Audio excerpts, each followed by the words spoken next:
Oi amigos, tudo bom? Bom, se você tá aqui pela primeira vez, não se esquece, deixa seu like, se inscreve aqui no canal, vem fazer parte aí dessa família imparcialmente santista que está nesses últimos tempos um pouco tensa, né? Eu acho que faz um tempinho que o santista não tem 90 minutos de calma enquanto assiste aos jogos do Santos. Então nesse vídeo a gente vai falar da partida que acabou de acabar, Corinthians e Santos, empate na Neoquímica Arena 1-1. Vamos falar aí das escalações, primeiro tempo, segundo tempo, destaques pessoais, né, destaques negativos e positivos desse Santos e como o Santos continua aí o seu campeonato brasileiro. O Santos, no jogo de hoje, ele estava com 8 desfalques, principalmente, né, o que a gente mais sentiu nítido em campo foi a falta aí do ataque. A gente estava sem o Marinho e sem o Soteldo lá para o nosso ataque. A gente também estava sem o Arthur Gomes lá para o ataque, que vem sendo colocado em campo e vem fazendo partidas boas quando é colocado como ponta. Quando é colocado como meia, não tanto, mas o Arthur Gomes faz partidas boas como ponta e a gente também estava sem. Lembrando que ele foi expulso naquele jogo, naquele lance ridículo, né, do Goiás, um lance muito estranho, e que o Arthur Gomes ele faz um lance, ele tem o vermelho direto, porque o juiz entendeu que foi uma chegada muito agressiva do Arthur, realmente foi um cartão bem absurdo no lance contra o Goiás. Além disso, a gente tá sem o Sanches no meio de campo, ficaremos sem o Sanches até o fim aí do ano, até o fim da temporada. Estávamos sem o Raniel, estávamos sem o Lucas Veríssimo. Então aí, tirando as laterais, que a gente pode classificar que a gente estava com a nossa lateral titular, formada por Pará e pelo Felipe Jonathan, o Santos com destaques graves em todas as partes do campo. Isso torna que o Cuca escalou o time dessa forma. O Cuquinha, né? O Cuca escalou ali junto com o Cuquinha, mas o Cuca estava fora, que também estava suspenso para esse jogo. Bom, João Paulo, Pará, Luiz Felipe, Lua Pérez, Felipe Jonathan, Jobson Pituca e Jean Mota, Madson, Caio Jorge e Lucas Braga. Quando a gente olha esse time, o que a gente pensa? Lascou. Zoeira. Quando a gente olha isso, o que a gente pensa? Bom, João Paulo, Pará e o Felipe Jonathan fazendo assim as laterais, ele volta com o Luiz Felipe. Realmente, assim, muita gente achando que ele ia jogar com o Alisson de zaga. O Alisson não jogou, o Alisson estava com dores, né? Não foi pro jogo, não estava nem relacionado no banco. E ele coloca o Luiz Felipe, um zagueiro que não sei quanto tempo não joga ao lado do Lua Pérez, então ele pelo menos joga com 2 zagueiros de origem. Algumas pessoas dizendo que jogou mais o Jobson ao lado do Pituca. Houve uma troca, né, entre Jobson e Pituca ali de primeiro e segundo volante. E mais pra frente, uma mudança interessante, que ele colocou no último jogo o Madson como ala. E ele volta, né, o Madson novamente fazendo uma boa partida. Ele coloca o Madson de um lado, coloca o Lucas Braga do outro. Uma insistência, na minha opinião, aí de Cuca e Cuquinha. E o Caio Jorge centralizado, meio como um centroavante mesmo, né, lá na frente, um 9. Bom, começa o jogo, claramente, assim, o Corinthians é muito desorganizado.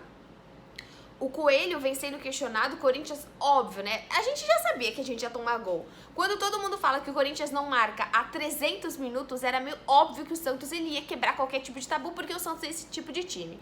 Então o Corinthians aí sem marcar 300 e tantos minutos, até sair efetivamente o gol do Corinthians, acho que chegou a 346 minutos. O Corinthians sem marcar nenhum tipo de gol no Campeonato Brasileiro. Bom, o Corinthians começa extremamente confuso.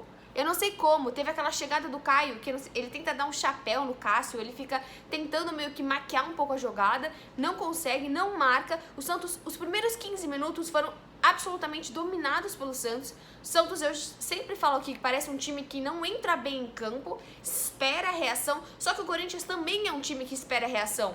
E o Santos foi muito melhor que o Corinthians.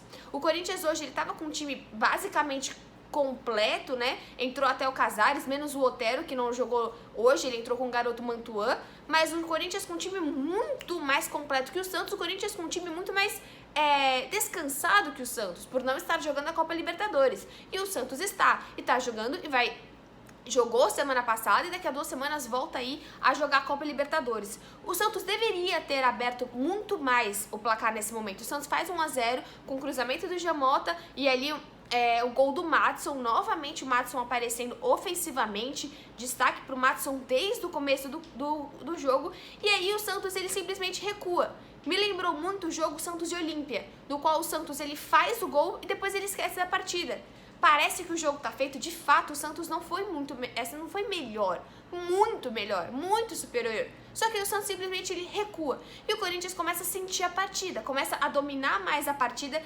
O Santos ele demora, depois do gol, mais ou menos ele vai chegar no ataque com o Caio Jorge lá para os 40 minutos. E nisso o Corinthians vai se reestruturando por ser um time mais descansado, por ser um time muito mais pressionado. E o Corinthians marca num gol bizarro, assim, poderia ter sido mão do Luan, falta no Gil, falta do Gil, falta no Danilo Avelar, uma confusão, mas depois olhando assim, tem a mão do Luan, que eu acho que não foi intencional, a questão ali tem o Gil anulando o Luiz Felipe, e tem o que mais chamou a atenção aí foi a disputa de bola entre Danilo Avelar e o nosso goleiro João Paulo. João Paulo falhou.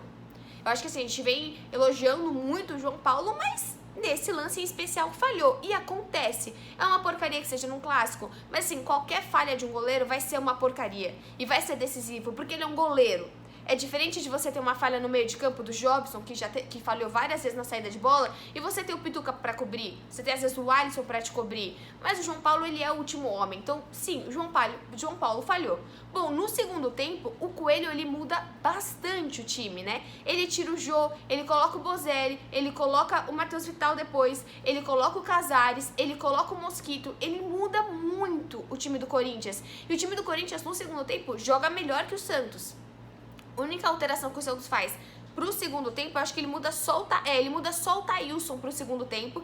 Ele tira o Giamota, que na minha opinião não estava fazendo uma partida ruim, até que fez o cruzamento do primeiro gol. Ele tira o Giamota e coloca o Thailson. Até tem um tweet do Musetti em que ele diz que o Santos naquele momento ele tinha 2 volantes, né, jogando ali com o Pituca e com o Jobson, 2 pontas, que naquele momento ele estava jogando com o Madison e o Thailson pelas pontas, e 2 atacantes, jogando com o Caio Jorge e com o Lucas Braga. Essa era mais ou menos a formação do Santos nesse momento, na hora que ele tira o Giamota e coloca o Thailson, porque muita gente estava reclamando, põe o Lucas Lourenço. O Lucas Lourenço, na real, ele tinha que entrar no lugar do Giamota. A partir do momento que ele tira o Giamota e joga, exatamente como eu falei, 2 volantes, 2 pontas, 2 alas no caso, e 2 atacantes, você fica meio sem um espaço pro Lucas Lourenço nesse time. E o Santos simplesmente se perde. O Thailson novamente não entra muito bem, o torcedor já tem um questionamento com ele. Lembrando que no banco do Santos, muito interessante, só tinha base. Não tinha uma peça ali que não era da base santista. No meio de campo ele poderia ter colocado ou o Sandri, é difícil, né, colocar o Sandri. Ele não entrou nenhuma vez com o Sandri esse ano, mas teria o Ivonei também, teria algumas opções. E lá na frente, assim, como a gente não tem o Raniel, poderia ter, eventualmente, vindo o Marcos Leonardo. Mas o segundo tempo do Santos, o jogo inteiro, de forma geral, no segundo tempo, é muito feio. Mas é mais dominado pelo Corinthians. Então, assim, se você olha esse 1-1 de um jogo mais ou menos ok no primeiro tempo e feio no segundo tempo, eu acho que foi um resultado justo. Porque o Corinthians, com toda a bagunça dele, ele se tornou mais organizado com as mudanças do Coelho. O Santos, com todos os desfalques, ele se tornou minimamente competitivo jogando em Itaquera. Então eu acho que foi justo esse 1-1. E o segundo tempo, acho que a gente pode colocar aqui qualquer chance que o Santos tem, passa pelo Madison. Novamente destaco o Madison. E um outro destaque negativo que eu tenho no segundo tempo é o Luiz Felipe. Mais uma vez o jogador sai machucado. Eu não sei o que tem esse jogador. Realmente é um jogador que se lesiona demais. Sim, ele é zagueiro de origem, mas também tem o Wagner, também tem o Alex. Só que o Cuca tem o negócio lá que ele não joga com 2 zagueiros com a perna esquerda. Então ele precisa ter um zagueiro, um destro e um zagueiro canhoto. Ok, mas a assistência com o Luiz Felipe, que não foi tão mal, porém, se lesiona demais esse jogador. Precisa entender por que sempre entra. O Luiz Felipe nunca consegue jogar 90 minutos. Então, bom, esse basicamente foi o jogo. Acho que no final, como eu disse, o Corinthians ele joga melhor, porém tem aquela brilhante chance do Matheus Vital, que não estava bem, né? Realmente deu, quem viu no Premier, tem uma hora que o Coelho chama o Vital e fala, joga bola, tipo, faz o mínimo que você tem que fazer. Vital não tá bem, já é uma bronca aí do corintiano, e ele faz um belíssimo chute e o João Paulo simplesmente impede o Corinthians de vencer. Faz uma brilhante defesa. Então eu acho que aí a gente pode anular a falha com a brilhante defesa do Lucas Braga. Desculpa, do João Paulo, que eu vou falar do Lucas Braga agora. Podemos pontuar que no segundo tempo o Santos ficou extremamente cansado. mais pro fim do tempo, aí se a gente for pensar no balanço das alterações, ele tira depois o Lucas Braga e ele tira o Felipe Jonathan, ele coloca o Wagner Leonardo e ele coloca também o Ivonei. Os dois acabaram jogando muito pouco aí no time do Santos. De todas essas alterações, Thailson, Marcos Leonardo, Lucas Lourenço, Wagner Leonardo e Ivonei, sinceramente, nenhuma fez uma grande mudança no jogo. Eu achei que dessa vez o Lucas Lourenço entrou muito agressivo, até logo de cara tomou um cartão amarelo. O Thailson não entra bem. O Marcos Leonardo, talvez, por ter entrado mais na sua posição, eu acho que foi o que entrou melhor desses. Apesar que, assim, como eu disse, tanto o Wagner Leonardo como o Ivonei entraram pouquíssimo tempo, já entraram depois dos 40 minutos, é difícil a gente avaliar. Pro jogo de hoje, eu escolho o melhor em campo, o Madison. Realmente eu gostei muito, mas também destaco o Pituca. O Pituca, ele na saída de bola, ele pega muitas bolas, ele driblou bem e ele fez uma boa partida. Ele ali ao lado do Jobson, eu gostei dos dois volantes, mas eu destaco o Madison. E o meu destaque negativo hoje vai pro Lucas Braga. Não entendi a insistência de jogar basicamente 90 minutos, percebi a falta do Arthur Gomes, né, de você ter um outro atacante lá na frente, mas eu não gostei. Toda vez que o Lucas Braga era o cara pra terminar a jogada, ele não conseguia. Então, esse jogo foi super válido pra mim, esse empate. E agora, né, eu acabei de falar do Lucas Braga, o Lucas Braga mesmo está suspenso, não joga aí contra o Grêmio. Isso que eu achei do jogo de hoje. Se você gostou do vídeo, deixa seu like, se inscreve no canal e depois você pode ver os benefícios de ser membros e apoiar o canal aqui. Já temos vários membros, fico muito feliz aí com vocês, com todo esse apoio e incentivo. Domingo estamos aí de novo, ou provavelmente a gente vai se ver aí nessa semana, mas domingo a gente está de novo, Santos e Grêmio, 4 da tarde. Vejo vocês, até o próximo vídeo. Tchau!